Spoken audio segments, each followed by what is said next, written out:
Update ಮಾಜಿ ಸಂಸದ DK Suresh ಅವರ ಹೆಸರಲ್ಲಿ ವಂಚನೆ ಪ್ರಕರಣದಲ್ಲಿ ಐಶ್ವರ್ಯ ಗೌಡ ವಿರುದ್ಧ ಎಫ್ಐಆರ್ ದಾಖಲಾಗಿದೆ. ಈ ಬಗ್ಗೆ ಪಬ್ಲಿಕ್ ಟಿವಿಗೆ ಐಶ್ವರ್ಯ ಗೌಡ ಪ್ರತಿಕ್ರಿಯೆಯನ್ನ ನೀಡಿದ್ದಾರೆ. ನನಗೂ ಡಿಕೆ ಸುರೇಶ್ಗೂ ಸಂಬಂಧ ಇಲ್ಲ, ನಾನು ಆಕೆಯ ಸಹೋದರಿ ಅಲ್ಲ.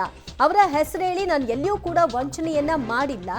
1 ವರ್ಷದಿಂದ ವನಿತಾ ಐತಾಳ್ ಏನು ಮೊದಲೇ ದೂರನ್ನ ದಾಖಲು ಮಾಡಿದ್ರು ಅವರ ಪರಿಚಯ ನನಗೆ. ವಿನಾಕಾರಣ ಈ ಕೇಸ್ನಲ್ಲಿ ಡಿಕೆ ಸುರೇಶ್ ಅವರ ಹೆಸರು, ಧರ್ಮೇಂದ್ರ ಅವರ ಹೆಸರು ಮತ್ತು ವಿನಯ್ ಕುಲಕರ್ಣಿ ಅವರ ಹೆಸರನ್ನ ಎಳೆತರಲಾಗಿದೆ. ನಾನು ಇವರ ಯಾರ ಜೊತೆಗೂ ಕೂಡ ಇವರ ಹೆಸರುಗಳನ್ನ ಹೇಳಿಕೊಂಡು ವಂಚನೆಯನ್ನ ಮಾಡಿಲ್ಲ ಮತ್ತು ವನಿತಾ ಐತಾಳ್ ತಾನು ಹೈಲೈಟ್ ಆಗೋಕೆ ನನ್ನ ವಿರುದ್ಧ ದೂರನ್ನ ಕೊಟ್ಟಿದ್ದಾರೆ ಅಂತ ಹೇಳಿದ್ದಾರೆ ಐಶ್ವರ್ಯ ಗೌಡ.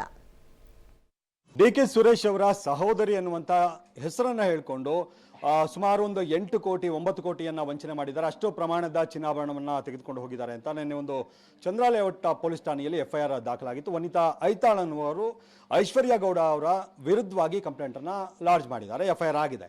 ಈಗ ನಮ್ಮ ಜೊತೆಗೆ ಅಂದ್ರೆ ಏನು ಆರೋಪ ಹೊತ್ಕೊಂಡಿದ್ದಾರೆ ಅವರು ಐಶ್ವರ್ಯ ಗೌಡ ಅವರು ನಮ್ಮ ಜೊತೆಗಿದ್ದಾರೆ. ಅವ್ರು ಮಾತನಾಡಿಸ್ತಾ ಹೋಗ್ತೀನಿ.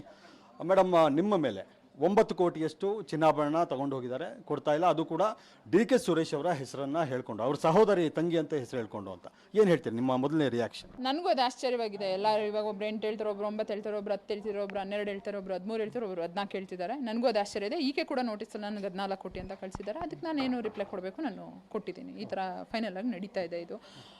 ಡಿ ಕೆ ಸುರೇಶ್ ಅವ್ರ ಹೆಸರು ನಾನು ಎಲ್ಲೂ ಮಿಸ್ಯೂಸ್ ಮಾಡಿಲ್ಲ. ಆ ರೀತಿ ಮಿಸ್ಯೂಸ್ ಮಾಡ್ಕೊಳ್ಳೋ ಅವಶ್ಯಕತೆ ಕೂಡ ನನಗಿಲ್ಲ. ಸೊ ಅವರು ಒಬ್ಬ ಜನಪ್ರತಿನಿಧಿಯಾಗಿ ಅವ್ರ ಹೆಸರನ್ನೆಲ್ಲ ಬಳಸ್ಕೊಂಡು ಫ್ರಾಡ್ ಮಾಡುವಂಥ ಅವಶ್ಯಕತೆ ನನಗಿಲ್ಲ. ಇವ್ರು ಯಾಕೆ ಅದನ್ನು ಸೃಷ್ಟಿ ಮಾಡ್ತಿದ್ದಾರೆ, ಇದರಿಂದ ಏನಿದೆ ನನಗೂ ಅವ್ರ ಉದ್ದೇಶ ಗೊತ್ತಿಲ್ಲ. ಅವ್ರು ಹೇಳ್ತಾ ಇರೋದು ಈ ಪಬ್ಲಿಕ್ ಟಿವಿಗೆ ಮಾತಾಡಿದ್ದಾರೆ, ನೀವು ಅವ್ರಿಗೆ 9 ಲಕ್ಷ ಕೊಡಬೇಕಿತ್ತು, ಅದರಿಂದಾಗಿ ನಾನು ಹೋಗಿ ಚಿನ್ನ ತಗೋತೀನಿ, ನೀವು ಅವ್ರಿಗೆ ಆಮೇಲೆ ಪೇ ಮಾಡ್ಕೊಳ್ಳಿ ಅಂತ ಹೇಳಿದೆ. ನಾನು ಈ ಪ್ರಕರಣಕ್ಕೂ ನನಗೆ ಸಂಬಂಧನೇ ಇಲ್ಲ, ನಾನು ಯಾಕೆ ಡಿ ಕೆ ಸುರೇಶ್ ಅವ್ರ ವಾಯ್ಸಲ್ಲಿ ಮಾತಾಡೋಕ್ಕಾಗುತ್ತೆ ಅಂತೆಲ್ಲ ಮಾತಾಡಿದೆ. ನೀವು ಕೊಡಬೇಕಿತ್ತ ಧರ್ಮೇಂದ್ರ ಅವ್ರಿಗೆ? ಇಲ್ಲ, ಅದು ಸತ್ಯ. ಏನಂತ ಧರ್ಮ ಅವರು ನನ್ನ ಹತ್ರ ಹಿಂಗೆ ಸಣ್ಣ ಪುಟ್ಟ ಏನಾದರೂ ಅವ್ರು ಎಮರ್ಜೆನ್ಸಿ ಬೇಕು ಅಂದರೆ ನನಗೆ ಕೊಡ್ತಿದ್ರು. ನನ್ನ ಹತ್ರ ಏನಾದರೂ ಎಮರ್ಜೆನ್ಸಿ ಬೇಕು ಅಂದರೆ ಅವರು ತೊಗೊಂಡಿದ್ದಾರೆ. ನಾನು ಎಷ್ಟೊಂದು ಸರಿ ಅವ್ರಿಗೂ ಅಕೌಂಟಲ್ಲಿ ಟ್ರಾನ್ಸ್ಫರ್ ಮಾಡಿದ್ದೀನಿ. ಅವರು ನನಗೇನಾದರೂ ಬೇಕು ಅಂದರೆ ಅವರು ಟ್ರಾನ್ಸ್ಫರ್ ಮಾಡಿದ್ದಾರೆ. ಸಣ್ಣ ಪುಟ್ಟ ವ್ಯವಹಾರಗಳು ನಡೀತಾ ಇತ್ತು.